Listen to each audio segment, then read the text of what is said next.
Thank you for joining today's webinar, Kids, the Internet, and COVID-19, How Do We Keep Our Children Safe Online? I'm Noelle, and me and my colleagues at the Internet Society are excited to be here with you today. As a global organization, we at the Internet Society have been working on internet security for almost 30 years now, so we do hope that you will find the tips in this webinar useful. So our presenter today is Aftab Siddiqui. He's our senior manager for internet technology. He's also a dad to 2 boys, one of whom is now very active online. So this topic is something that's close to his heart. Aftab, please take it away. Hello, everyone. Thank you, Noel, for the introduction. Interesting times. So let me start. As Noel explained, I'm Aftab Siddiqui. Some of you in this region know me for a long time. I've been part of this community and working with you guys for more than a decade now. Not only there are many more additional kids joining the online world for the very first time, but the kids who were familiar with the online world are spending more time with their devices and on the internet. Just like we help kids prepare for the interaction in the physical world, it is important to show them how to be safe on the internet as well. I have heard one statement quite recently that when you first teach your kids to cross the road, first thing you teach them is hold my hand. And internet superhighway is actually more than crossing the road. So make sure that you are holding the hand when you are introducing them to the online world. So the first thing, do you know what your kids are doing online and how they are spending their time online? We all have seen the biggest downloads in South Asian region in the apps is TikTok, Likey, Call of Duty, Fortnite, all these games and everything. So people are spending more time on social media, kids are spending more time on games and whatnot. Studies show most parents don't know what their kids do online. And probably you know them, you know it well, but you don't know completely. Some parents don't know at all. So it's a mix. I mean, 70% of online youth in India spend more than 5 hours on the internet. 70% have posted their contact details like email, phone, home address. Are you aware of that? If you are, then you must be worried about that one. 53% have met someone in person that they first met online. 63% of you do not turn off their location of GPS. 60% of parents don't know what their kids view online. If you are joining this session, it means that you are one of the concerned parents or concerned party in this whole scenario. And that's why you want to learn more. So what are some of the risks children face online? I mean, there are many of them. So let's try to summarize all of them in 3 different categories. What do they see, actually? Are they seeing cat videos? That's fine. Are they watching cartoons? Are they watching something related to their studies? That's all good. But are they watching some hate content? Are they watching something which triggering violence in them? Are they watching something which, to be honest, they are not supposed to? What they do afterwards? Are they posting something hateful? Are they posting something which is dangerous for them? Are they posting something which can consider as bullying? Are they posting something which is totally irrelevant for them but can cause problem for a lot of people? And the last most important thing is who they talk to. I mean, online world gives you an opportunity to connect with everyone, but everyone means there are bad people outside as well. So you need to know who they are talking to and what information they are sharing with them. So these are the major categories of online problem your children can face. I mean, it's a very famous term, knowledge is power. And the best way to find the details is talk to your children, talk to your kids. Tell them, I just gave you an example of crossing the road.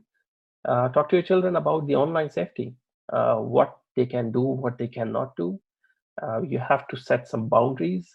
Okay, fine, you can make sure you don't download anything without my permission. Make sure you don't do this without my permission or without telling me that you're gonna play this game.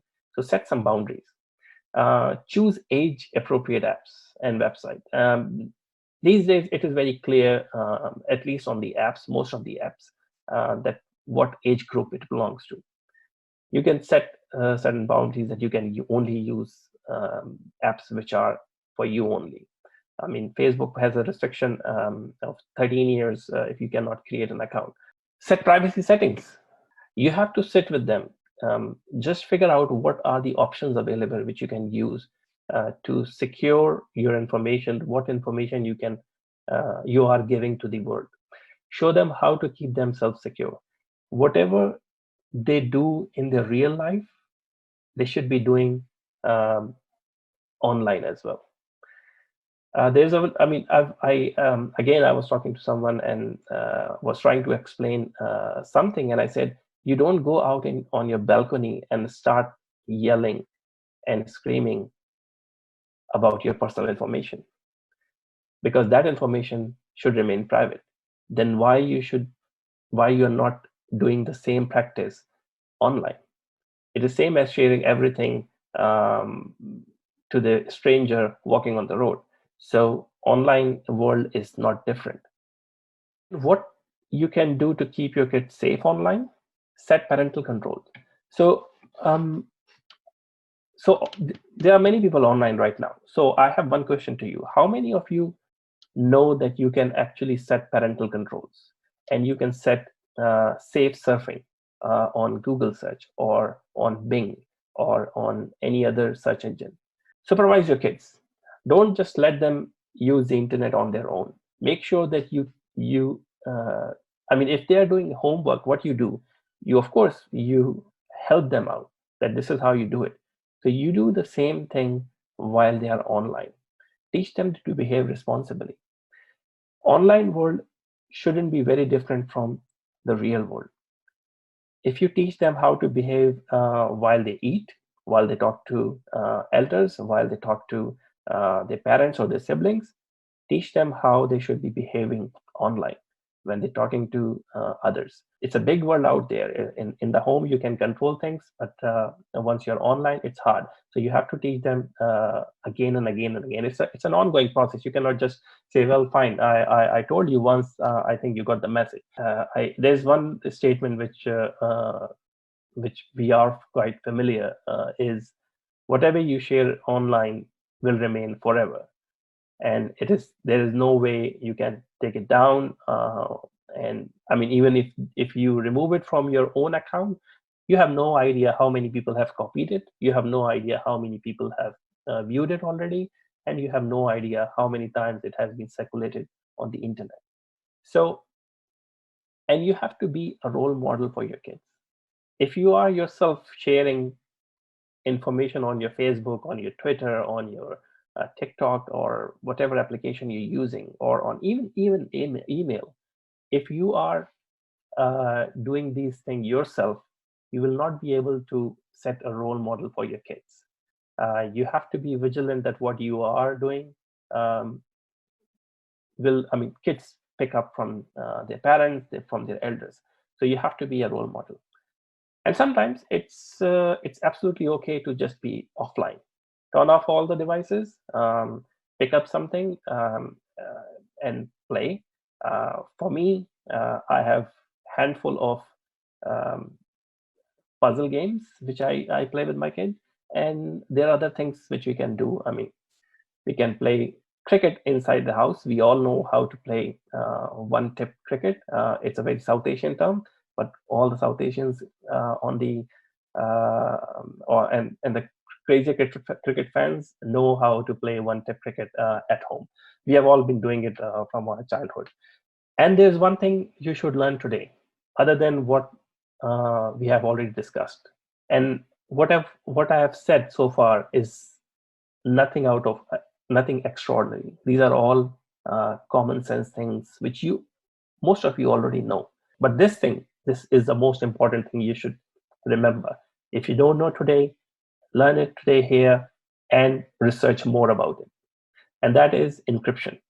Encryption is one of the most powerful tools parents can use to help keep their kids safe online. Again, if we go back to the balcony example, if you are talking to somebody on the road and you're in your balcony, you're not going to start talking to them and sharing personal information from there, because you don't know how many people in the middle are listening. So why would you do the same thing online? You're not going to send clear message or unencrypted message. Unencrypted message is something which is in plain English or in your language of whatever you have written. And it can be viewed by any third party and it can be misused as well. What encryption does is it takes your message, it transforms into something which has no meaning, scrambled words, and then it will send it to the intended recipient, the person you want to talk to or the person you want to share the information with. And at the receiving end, it will be decrypted into the actual message, and the recipient can understand, okay, this is what you were saying. And it goes both ways. So what's happening is both devices, or whether it is phone, whether it is your laptop, whether it is your PC, are sending and receiving messages, and understanding, both of them can understand quite easily, but nobody in the middle can read anything. Whatever they see is just gibberish, scrambled words. That can be a bad guy. That person can use that information in a bad way. If you are talking to your bank, that person can actually steal your money. So you have to tell your kids as early as possible that how encryption works and what is the significance of encryption. And there are many tools which people use today to achieve this encryption. There are other tools like Signal, Telegram, and WhatsApp. All of them provide end-to-end encryption. So whatever message you send from your mobile phone can only be read by the intended recipient. Anyone reading the message in the middle will never be able to understand because it is encrypted. It has been converted into a form which is unreadable for anybody else other than the intended recipient. So make sure that you use applications which offer encryption. It is not that hard to find out if that application offers encryption. You can go into the details of that application before you start using it, and it will tell you if they are using it, any form of encryption or not. Not just application, make sure whenever you log into the website or whenever you are looking at a website or a web page, look for a lock sign. If that lock sign is there, it means the messaging between you and the web server from where you are downloading the information or fetching the information is encrypted. Nobody in the middle is looking at your information.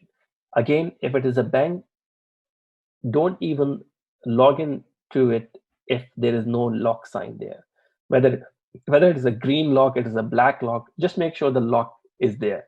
If it is a broken lock or it says not secure or there is a red sign, red is always wrong. So just stay away from it, right? So make sure the lock is there.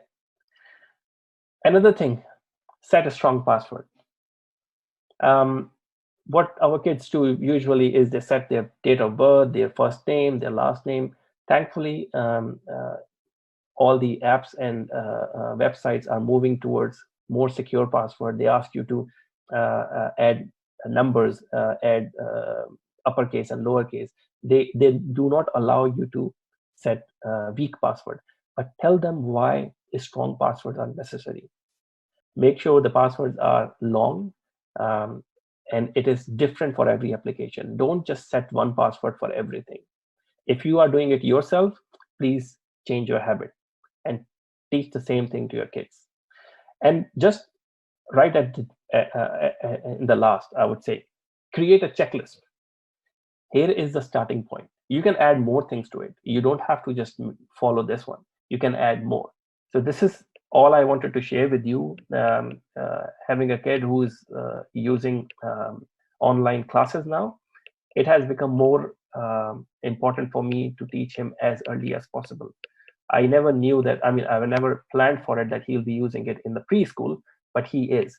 And now all his assignment is online. So now I have to start teaching him how to set secure password as early as 4 years old. So this is all from my end. If you have any questions, please start doing it. Start typing it in the Q&A session. So one of the questions that we've had is a lot of the kids are now using Zoom for school lessons, etc. But we've also heard some news about some security risks and privacy risks around Zoom. Is it still safe for our children to be using Zoom for school and for other activities? We all have heard what was happening with Zoom bombing and strangers dropping into classrooms and doing inappropriate things. We have all heard that, and that is real. It's not like a made-up story. That was real.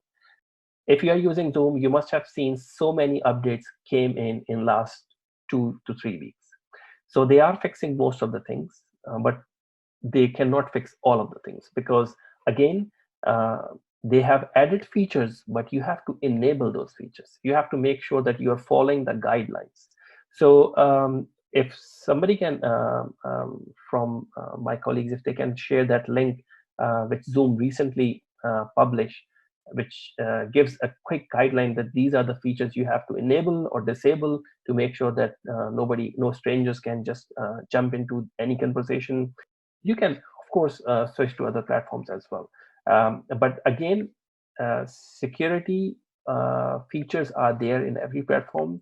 We all need to understand how to use those security features. Thanks, Aftab. We have another parent here asking if we have any recommendations for open source parental tools. Without going into the details, there are some DNS services which provides parental control or parental locking. So at home, I use OpenDNS Family Shield. It is free, and it is from a vendor called Cisco, but it is OpenDNS Family Shield. You can look it up. You can use that. There's another similar service from Cloudflare. So they provide these services for families. So it restricts all the websites which are questionable, whether it is phishing, whether it is adult content, or anything which is deemed not appropriate for families or kids. So they block it anyway. So we use it at home. So I would recommend using it. I mean, it's my personal experience. It works really well. So if you want to use it, talk to someone. If you don't know how to set up a DNS in your router or in your laptop or in your iPad, talk to someone who understands that. Talk to your friend, talk to your colleagues, talk to your siblings who will be able to help you out. But try to use that. It is very important. Enable safe searching on search engines, whether it is Google or Bing. You can enable safe search, so you cannot search something which is inappropriate. Even with the OpenDNS Family Shield or Cloudflare content filtering services, you can still search few things in Google or Bing.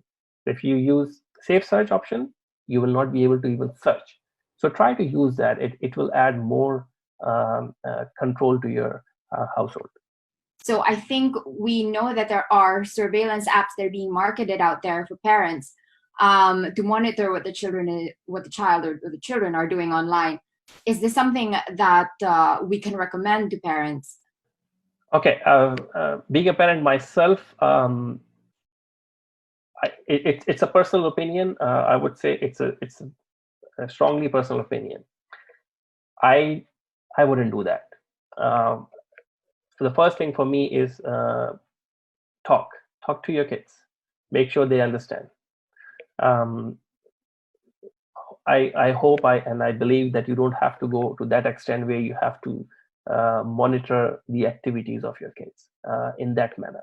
I mean, you can still monitor what they are doing. The option I gave you, OpenDNS and the Cloudflare family filtering options, they give you a complete list of what was happening from your household, what websites they watched, and what they have done.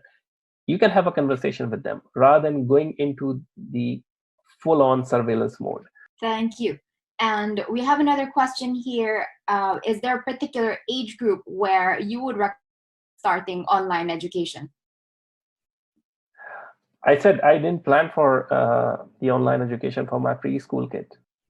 So it just happened. So now I have to tell him that that how it all works.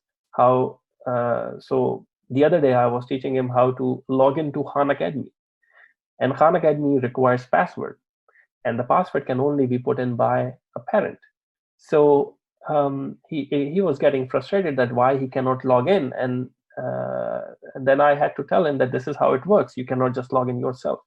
So different times, I would have planned it for like a couple of years later, but now you have to do it today. So I think it's a good time to start teaching your kids if you haven't done so right now. We are all spending more time at home. We have time time is a luxury for it used to be a luxury. It's not anymore. You have plenty of time. I hope so. Try to understand this with your kids and work it out, I would say. So no age restriction. Start as early as possible. Thank you, Aftab. We have another question here on, I think it's a follow-up question on, is it really possible and is it agreeable for children, for parents to monitor their kids' behavior? I think we've already touched on that. And I would also like to add in that the researchers about child behavior online, as well as institutions like UNICEF who are really looking into this, they do stress that it's virtually impossible to monitor everything that your children is doing online. So what we're more inclined to encourage is really for parents to talk to them. If your children trust you, then they are more likely to have an open conversation with you about what they're doing online. If you make them aware of the risks involved, because trust me, even teenagers, they don't know that there's such a thing as online grooming. They don't know that grown men can actually victimize them. So just having that conversation with them and having it not just one time, but having it in different contexts and having it in at home, in school, would really help. So there's a lot of kids that start their online exposure watching YouTube. Is there any recommended amount of time? Say if you have a toddler starting at 3 or 4 or 5 that start to watch YouTube, is there a recommended amount of time for how much they should be allowed to go online or go on YouTube and watch their favorite shows? It's usually up to you, whatever you think. I mean, for me, any single sitting, not more than 30 minutes, is more than enough. And for the YouTube, so YouTube also offers YouTube Kids, right?